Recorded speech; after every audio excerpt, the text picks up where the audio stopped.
जो लोग बाहर खड़े हैं उनसे भी निवेदन है कि हॉल में आ जाए। मैं आदरणीय मुरारी लाल जी से निवेदन करूंगा कि वो उन जो हमने बताई उनके अलावा और भी ऐसी परिस्थितियां हो सकती है जिन्होंने आपको मजबूर किया, सचिन पायलट को मजबूर किया और आपको एक तरह से विद्रोह करना पड़ा। और वो परिस्थितियों से आप, क्योंकि जब तक अपन पब्लिक को नहीं बताएंगे, पब्लिक को क्या पता चलेगा कि हमारी सड़क हो रही है नहीं हो रही है। आप आए और अपना उद्बोधन।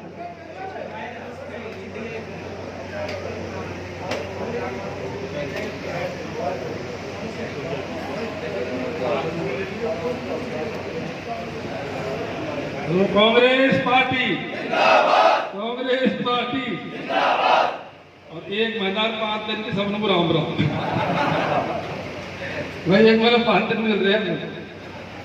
सम्मानीय हमारे निवर्तमान जिलाध्यक्ष जी, हमारे प्रवक्ता घनश्याम जी, लोकसभा प्रत्याशी जी मन्नान भाई, हमारे चेयरमैन साहब भैया भाई जी, हमारे प्रधान डीसी बरवा जी, भाई इंदर जी, और हमारे अग्रिम संगठनों के सभी पदाधिकारी साथियों और हमारे प्यारे कार्यकर्ताओं।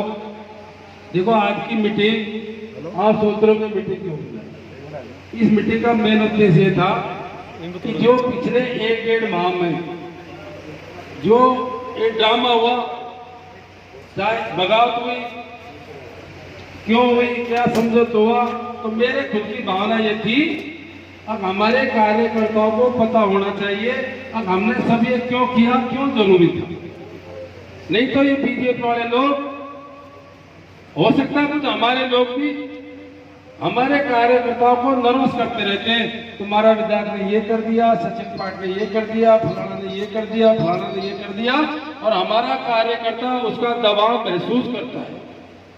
तो मेरे दिमाग में ये बात आई, मेरे जिलाध्यक्ष से बात हुई, घनश्याम जी से बात हुई और लोगों से बात हुई, और दौसा विधानसभा के जितने भी कार्यकर्ता हैं सबको एक बार बुला करके ये सारे जो घटनाक्रम हुआ है इस घटनाक्रम से अवगत कराना जरूरी है ताकि हमारे कार्यकर्ता उन बातों का जवाब दे सके।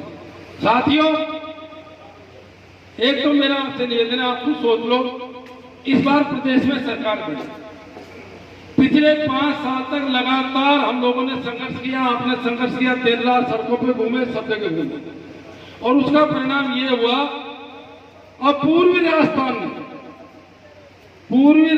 में कांग्रेस को 43 सीटें थी, 43 सीट हमारे 6-7 जिलों में, और इस उम्मीद के साथ में थी और जो पूर्वी राजस्थान पिछले 30-40 साल से, और आपने सुना होगा तो ये मुद्दा मैंने विधानसभा में उठाया था और कई बुजुर्ग पटेल बैठे हैं। मैंने स्वयं ने पश्चिमी राजस्थान में नौकरी करी थी और जो राजस्थान रेगिस्तान हुआ करता था वो कुछ राजनीतिक भेदभाव के कारण आज हरा भरा है। 1000 किलोमीटर, 500 किलोमीटर, 600 किलोमीटर 1983-84 में मैं विधानसभा में बोला था, मेरे कई भाई ने वीडियो सुना हो तो, भाखड़ा से नहर आ गई, वहां हरा भरा है और पूरी राजस्थान सूखा हो गया जहां हरा भरा था। इसका मूल कारण क्या था? पूरी राजस्थान की तरफ कभी किसी ने ज्यादा ध्यान नहीं दिया।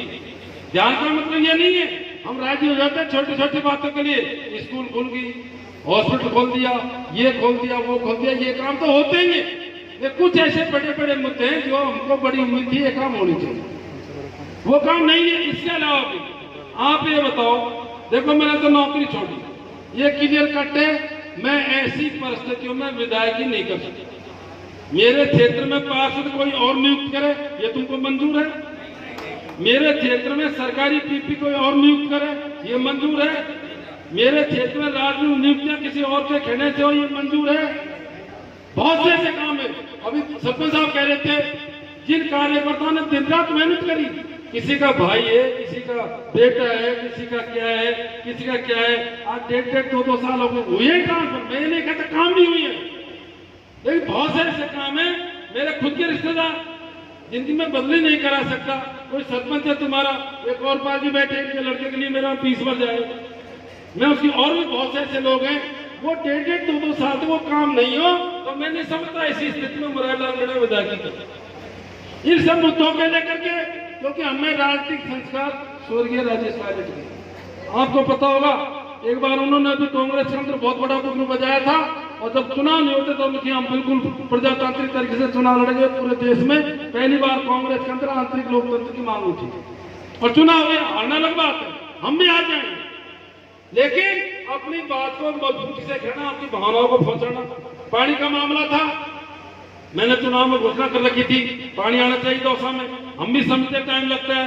ईसरदा डैम में पैसा मिल गया, हमने निवेदन किया और डैम के साथ साथ में पाइपलाइन का भी 500 करोड़ रुपए दे दो, हमने घोषणा कर रखी है चुनाव में जनता को। वो मामला नहीं बैठ रहा, फिर हमने बोला अब ऐसा करो, जब तक ईसरदा पर डैम बनेगा नहीं, जब तक ईसरदा का पानी नहीं आता है, आप ऐसे करो हमको 10-12 MLD पानी जयपुर से दे दो, 50-60 करोड़ का खर्चा है।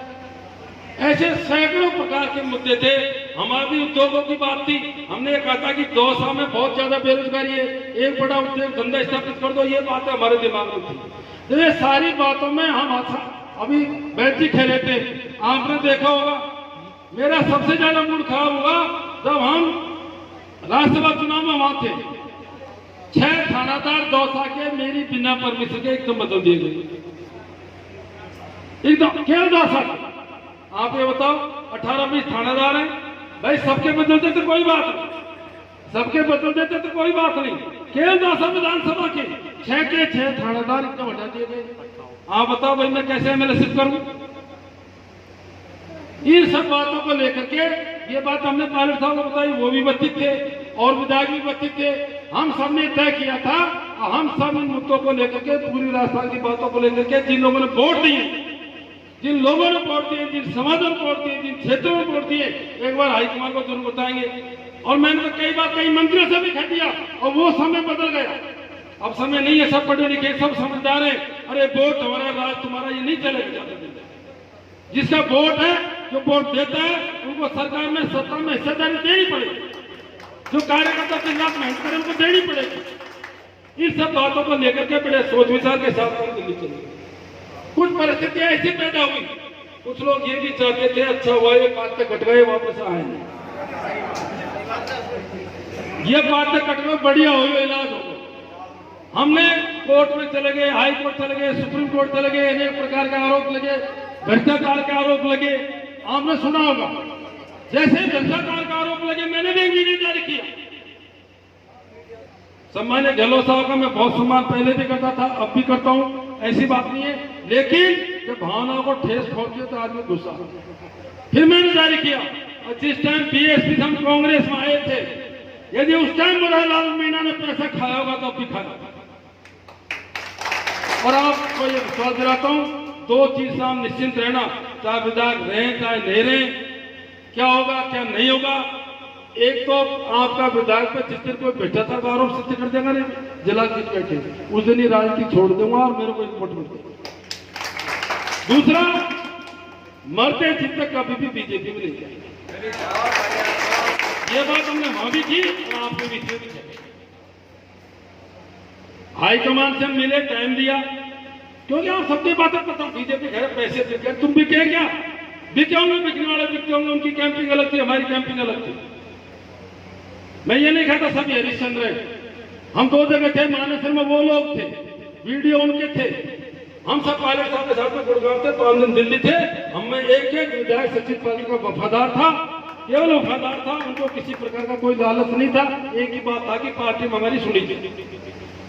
प्रियंका जी को पता लगा, राहुल जी को पता लगा, सारी बात हुई, जो भी झंझट हुई सब आपके सामने, हमको बुलाया, हमने मजबूती के साथ में, बहुत मजबूती के साथ में हमारी सबकी बात रखी और हमने कह भी दिया उनने कि भाई कमेटी बना देते। मैंने बोला था कि कमेटी कई बार बनती है, 6-5 साल तक इनके फैसले नहीं होता है, ऐसा नहीं हो चुनाव तो फैसला नहीं है, हमारा सूत्र साफ हो गया। हमें पूरी उम्मीद है, कमेटी बना दी 3 आदमी की, सबकी सुनेंगे, हमारी सुनेंगे और सबकी सुनेंगे, और सुनने के बाद में उचित फैसला होगा, मैं आपको विश्वास दूंगा। और यदि उचित फैसला होगा तो जिन जिन कार्यकर्ताओं ने, मुझे पता है जब रामगंज जी बैठी ने इस्तीफा दिया था ना, मेरी नजर में 100 नंबर बढ़ गए। तो कई लोग धन्यवाद माड़ियों को इस्तीफा दे दिया ब्लॉक अध्यक्ष ने, ये जाति की बात नहीं है, ये मान सम्मान की बात है। जिन जिन कार्यकर्ताओं ने अपना पद छोड़ने पड़े, उन पदों को 21 करेंगे, 21 निश्चित रहना। हम भी समझते हैं बातों, और भैया हमारी नहीं मानी गई, नहीं चली, जब तो तुम भी ऐसा है भी ऐसा। हाँ, ये हम कह सकते बीजेपी में नहीं जाए, अब मेरा तो ऐसा, मैं तो पहले भी आपको पता है 2008 में जब राजस्थान में बमन हुआ था, कईयों को पता है, इंद्र जी को उस टाइम हमको बुलाया गया था और ये कही थी अरे तुम इधर आ जाओ, या मीणा नेताओं की जरूरत है बीजेपी में, तुमको टिकट भी दे देंगे, तुमको ये कर देंगे। वसुंधरा ने मेरे को बुलाया था, मैंने देखो जी बात ऐसी है, हम हाथी सुर रेड लिया, निर्दलीय रेड लिया, और रेड लिया, चौथी सुर रेड लिया, पांचवी सुर रेड लिया, बीजेपी में मैं भी खुद जाऊँ, क्योंकि कांग्रेस हम जानते हैं कांग्रेस क्या है। आरएसएस के शुरू से खिलाफ में हूं, मैं बोलता आया हूं, मेरी विचारधारा मेरा सब कुछ है, लेकिन पार्टी में बात तो मजबूती से रखनी पड़ेगी। तो मेरे क्यों सुननी पड़े, रोज सुना जाते हैं साहब क्या बदली नहीं हुई, साहब खानदान व्यक्ति की किसी में रसीद काट दी, बिल्कुल मेरे को दुख हुआ। एक मेरे ब्लॉक अध्यक्ष की 21 रुपए की रसीद एक खानदार काट दे, मेरी नहीं माने तो अपने लिए डूबने की बात नहीं है क्या?